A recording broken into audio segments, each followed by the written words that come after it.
Hey, my name is Tim. I'm originally from Germany, grew up playing football. My dream was to be a professional football player. I achieved that dream, I would say. I ended up playing for Borussia Dortmund. When I was 16, I signed for them, played there until I was 20, then played for another professional club in Germany before I decided I want to go to America and want to have a different life that is not as structured as the life of a professional athlete, where you have a really rigid weekly schedule. And lived in America for 7 years, 1 year in Canada of those 7, and now I've been in London for the last 3 years, where I'm currently finishing up my PhD at Loughborough University, London, in collaboration with Chelsea Football Club, where I essentially researched the social or the holistic development of young football players and how we can create an environment where they thrive not just now but also later. So yeah, always been in football, love football. But equally I love character development. My name is Ted MacDonald. I am based in London, England. I've been here 34 years, before that Toronto. And I work for a financial sort of regulator, is probably the best way to think of it.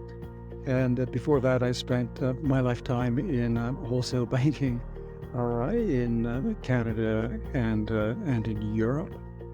And I'm a graduate of Ivy, and I came across the character program at Ivy and have been involved with it from that day forward. So on the first call, I forgot how many people we had exactly, but Ted was one of the, and when was that? January, I think. So in January during our first call, I was at a position where I knew my contract for the PhD was running out. I was looking to extend it at Chelsea, but I was also really open and it was entertaining other ideas and other options. But I do know that what I don't think I'm good at is playing hard to get. Like, I'm very open, I'm very emotional. You could say I carry my heart on my sleeve, so I always say it as I think it is. And I know that's not the best business strategy, especially when it comes to market yourself.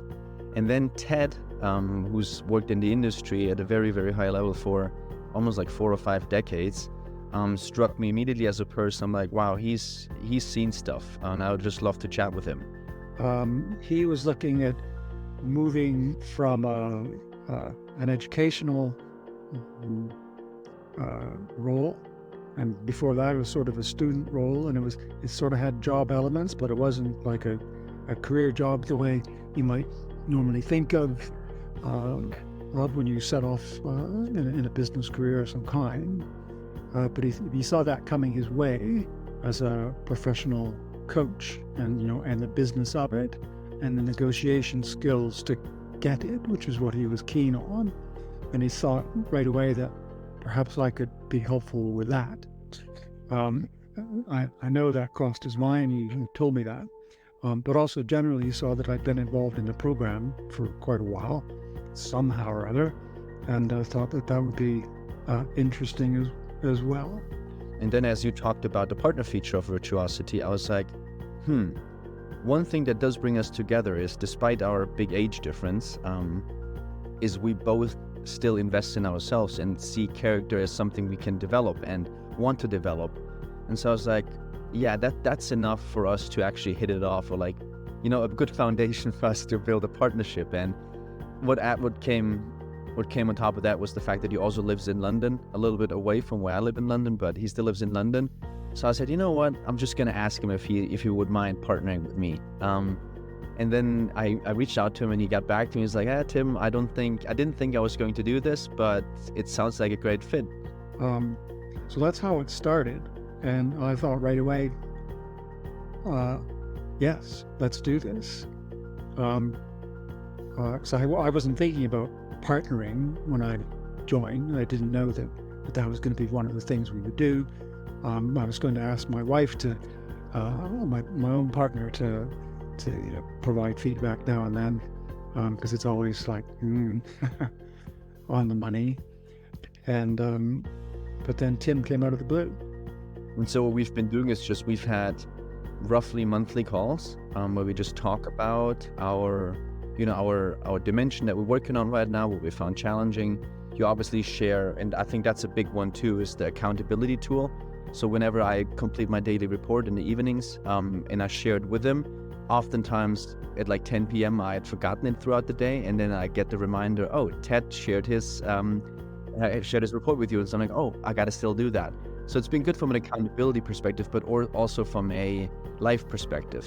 And I think that's one thing we often forget when it comes to people with a lot of experience, or like older people. We think, oh, they don't know what's going on in this world with AI and all that. Whereas I more so see it as like, he has so many years of industry experience. He has seen so much. He's seen all the tactics, the good, the ones that worked, the ones that didn't work. And most importantly, I think that comes back to virtuosity. He's seen what kind of character works and doesn't work. I think the interesting bit to see, because you don't see much, what you do see is the number of moods that have been ticked as sort of impactful that day. I have a set that are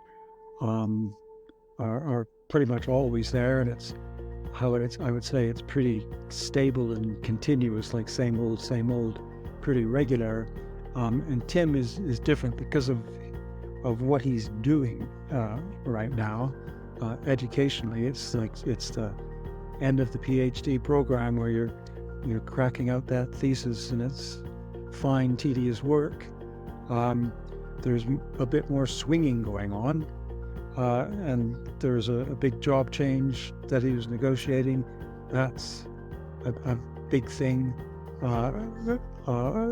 Big life changes for him, changing where he's going to be living and all that sort of thing. For me, I am about as stable as you get. Right now, there's nothing, there's no job changes, no moves, nothing like that. Everybody's healthy, etc. So it's interesting for those two reasons. You were in quite different roles in our career. I'm tailing off, he's rocketing up. He's under sort of a lot more stress and change. I'm not. So I think it's an interesting pairing to see how we look at the same kind of topics in collaboration and humanity and as we go around the wheel. But it's also good we have periodic phone calls, but we need to regularize that a bit more in order to be able to provide a bit more feedback, perhaps on what we see in the other person at times. Otherwise, you're guessing. Mm-hmm. And so for me, that's been probably it's been an incredibly powerful relationship, even though we've seen each other only 4 or 5 times and only once in person. But I'm not gonna lie, the impact he's had on me was profound. Particularly then when it came to negotiating a new contract with my new employer. So he was really, really helpful in this whole process. So I'll be forever grateful for that.